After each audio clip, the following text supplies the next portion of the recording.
Hey guys, Julian here. Today I'm going to be showing you how to make Toolroom style tech house like Mark Knight and Frederick Kusse. As usual, you can get the full project files, samples, MIDI, presets, everything like that from this video is available right at the top of the description, and if you're a patron on my Patreon, check there because it's already available. And yeah, let's dive in. Alright, so we're at 125 BPM. The first sound here is what I called this lead percussion here, and it sounds like this.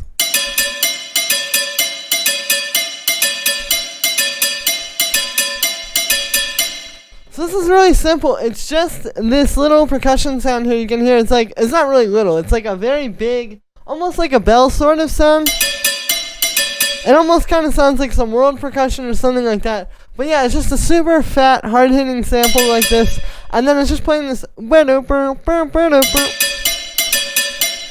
Which if you look at it, it's actually a minor chord. Because we got the same interval of like the root note and then the minor third. But that's just like that constant. And if you listen, there's another bell in here that this kind of plays off of. You get that. So there's a lot of bell action happening here. But yeah, this is super important because it's just something that's really repetitive and really like in your face. You know, just having that constant. Just over and over and over again. It's really going to make the track feel a lot more intense and exciting. And if I turn this off, you know, it feels like the outro or something without it.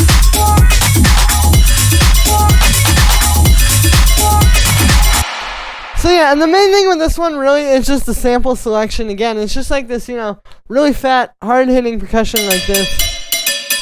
I've got it going through a short reverb, a little bit of drum bus, and then a high pass filter. And then the next thing that we have here is the sample stab, which sounds like this. So here's the sample. You know, it's like your standard sort of disco-esque sample like you would hear in a lot of these style tracks. This is very much something I heard in Mark Knight's tracks. And then you can see it's just hitting like on the upbeat of the two, so it's like kind of like that, you know. It's like you get a little bit of space and then you get this thing and then it stops right when the one comes again.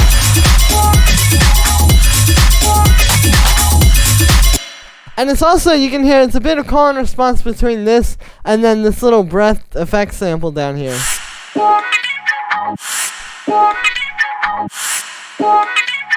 So it's like all the different elements kind of working together as much as it is just like how this one sounds on its own. And then for effects on this one, we just had this little bandpass filter. So this just automates here, you can see, to be like kind of bring it in and out, you know, really simple. Then we just have some drum bus. And then there's this EQ right here. And so if I turn this off, you'll notice. Hear how, like, especially, like, on these two. Hear how there's, like, a little bit of, like, a nasty kind of higher mid-range thing? So if you turn this EQ on, what this is doing is it's just cutting that frequency out. Because typically when you have some type of, like, nasty kind of thing like that happening, it's just because there's like one range of the frequency spectrum, typically like one or two frequencies that are just way too loud. Like it's just, if I boost this way up, you can really hear it there. It's just that those frequencies are way too loud, so you just turn this down. And there we go, we get the same sound, but without that kind of like messy, you know, distortion thing happening. And yeah, then we have the bass line, which is made up of two elements, and it sounds like this.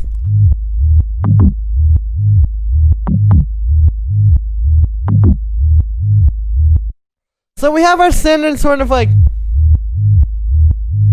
woo type of tech house bass, and then we also have this little bass percussion here.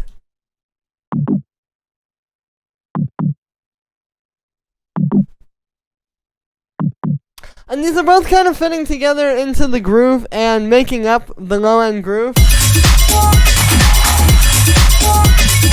You can hear like that little bass percussion is not so much in the like low end like the way this one is, You know, this one is the one that's holding down the like actual deep lows, but this bass percussion, it's adding like a certain like groove there, because you're getting something that's clearly a percussion element, but it's a lot lower than all the other percussion. So these are both really important for the groove.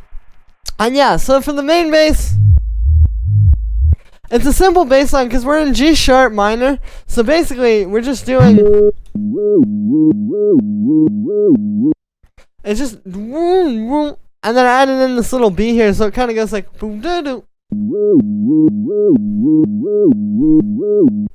and yeah, it's just that all the way through. You know, with this style of bass line and this style of track, it's all about that super just like hypnotic, like kind of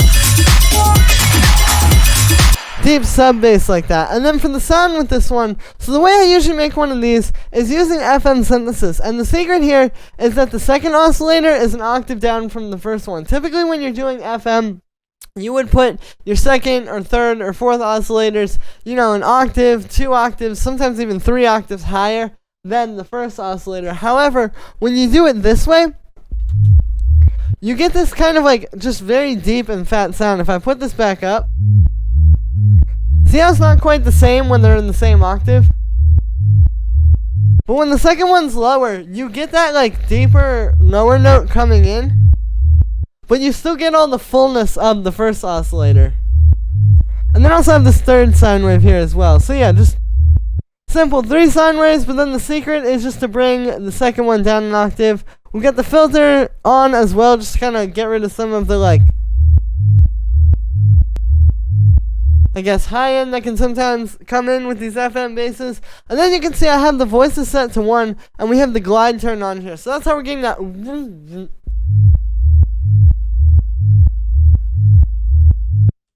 And yeah, then we just have some drum bus and a compressor side chaining into the kick.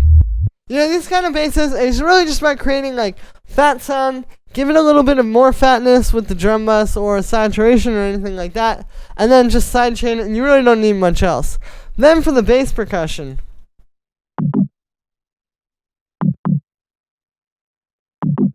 so again, just that same G sharp minor, because we have G sharp, and then D sharp, which would be the 5th of that.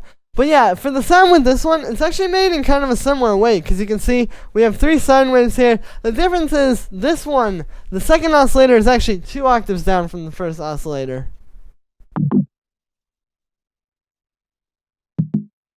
There's without that filter. And with it, and then we have it going into a bandpass filter, which has an envelope on it. And then we also have the shaper here. So if I turn that shaper off, and then on again, you can see the shaper makes a big difference in terms of just, you know, making it sound as fat as it can. And yeah, then we just have a bit of chorus to kind of spread it out a little. You know, not a whole lot, but just gives it a bit of space. Then we have some drum bus, and then finally a high pass filter, because we didn't want this one to clash with the main bass. Then we have the kick, which you can hear, it's just like this super fat, beefy kick like this. You know, if you look at the waveform, you can see what it's all about. It's like, you know, it's kind of round, but it also has a lot of punch to it. Like you can hear there's a lot of like, and like, kind of crack to the kick. But it's got that really like beefy, soft low end. So it's just gonna hold down the low end really nicely in the track. And that's just going through some saturation. And then on the group of all this low end, we just have a little bit of saturation to kind of tie it all together. You know, this just gives you that last little push. If you're having a hard time when you're making tech house tracks to really get like the low end right and to get it to kind of sit right in the mix, a lot of times it's because you're missing this. So here's without this. And with it, you can see like, you know, without it, like the kick was a little bit too high and the basses weren't really like matching it energy wise. But then when you turn it on, you get the basses super, super fat, and they all kind of match up a lot more. It's subtle, but it's the subtle things that are going to make a big difference in the big picture. Then we have the hi-hats.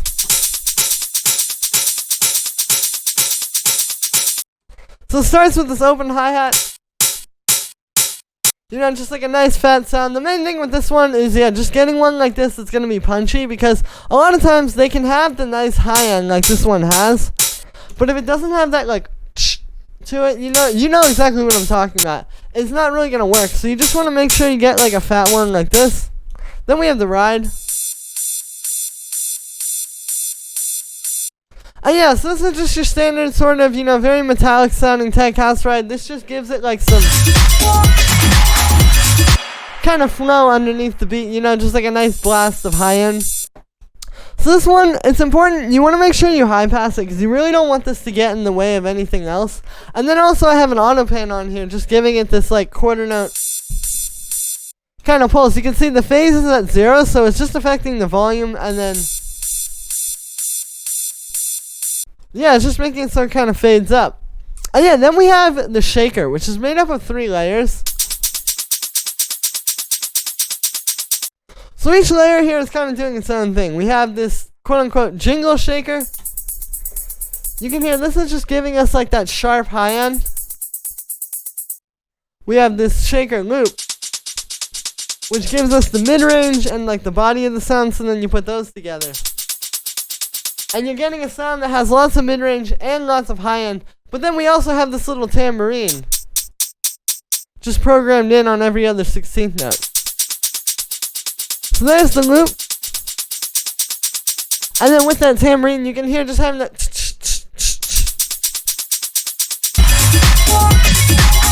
It's giving it that last little like fullness and that last element it needs to really have the kind of energy like we want.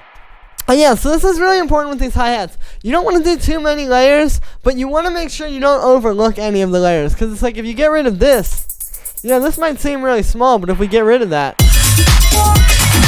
you can hear the shakers a lot less in the mix. You know, that doesn't have nearly as much like fullness and attack to it.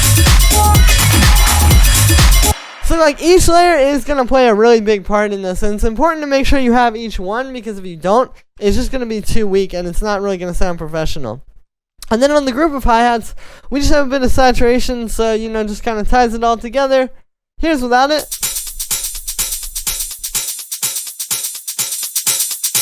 And with it, so you can really hear the difference there. And yeah, this is like, you know, all this grouping that you see here is like, you know, it's not just to make things easy. It really is because you want to think of not just like your open hi-hat and your closed hi-hat, but think of the hi-hats all together as one instrument. And like how that's all going to fit together in the track. And yeah, then we have the percussion. So we start with the clap, which is 2 layers. So we have this one, kind of a more like bottom heavy clap.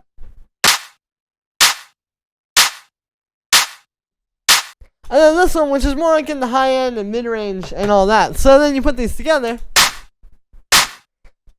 and you get a really big clap. Something that I think is really easy to overlook with these kind of tracks is the clap. You know, you want the biggest, fattest clap you can get.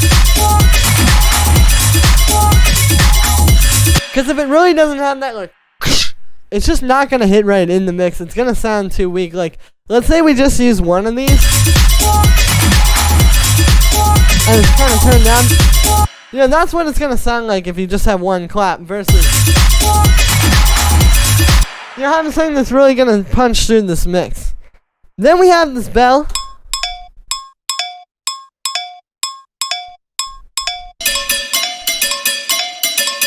So this is that bell from the beginning. Again, like, just this groove of like this bell and claps, that's a lot of energy right now, right there. So you gotta keep in mind like how much each element is contributing to the energy. You know, just constantly having that.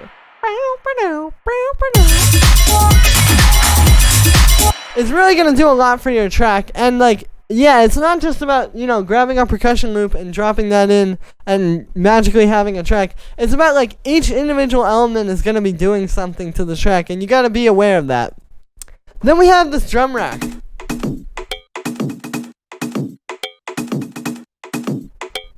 So these are just a bunch of extra percussions, you know, mostly like in the mid-range and low end. And yeah, you know, this is really important too, because again, like, you can hear that, like, that mid-rangey percussion kind of comes through. It becomes more like in the background, but if I turn it off, you know, there's a lot of flow and energy missing. Then we just have this one.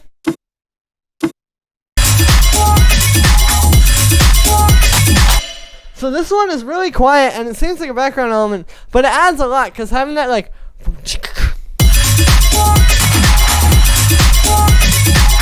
every single time, like, again, this is adding a lot to the groove. And then finally we have this little snare.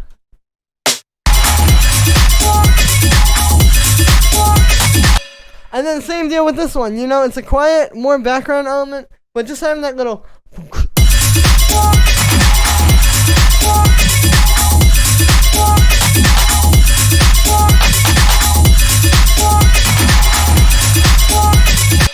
it adds a lot.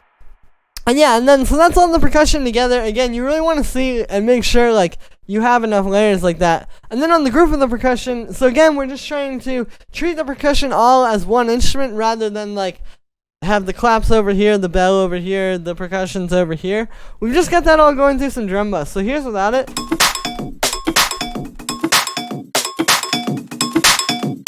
And with it, you can see it's subtle. You know, we didn't need a whole lot because these are already pretty full sounds.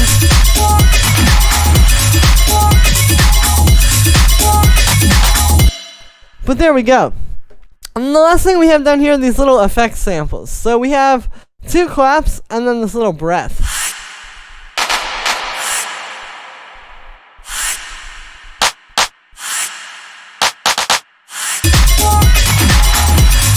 So you can hear those in the mix. Yeah, it's just like this big reverbed out clap. You can see you got some reverb and drum bass on that. And then this clap that doesn't have any reverb on it. And then the breath is just like a little like and then it's just going through some reverb, and I faded it in. And yeah, so these really can't be overlooked as well. Like, these are the things that are gonna just come in and really add that like energy to the track. To make sure that something's kind of always happening and keeping it alive. And yeah, these are the things, to be honest, that I think people like miss a lot when they're making YouTube tutorials on the style of house. Is like, yeah, you know, it's one thing to know how to make like a nice kick and bass line and hi-hat and all that, but these things are going to make a big difference in your track, because when you listen to the tracks by these guys and by these different labels and stuff, it's like they always have something like this that's just going to add that like flow, like having that breath that at the start of every bar really makes a big difference. So you want to make sure you add stuff like this in your tracks as well.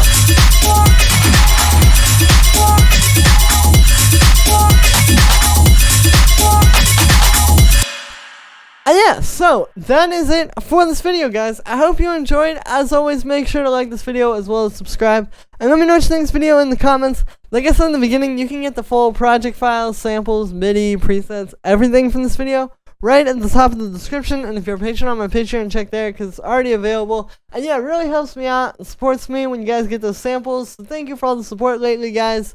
And yeah, thank you so much, and I will see you tomorrow with another video.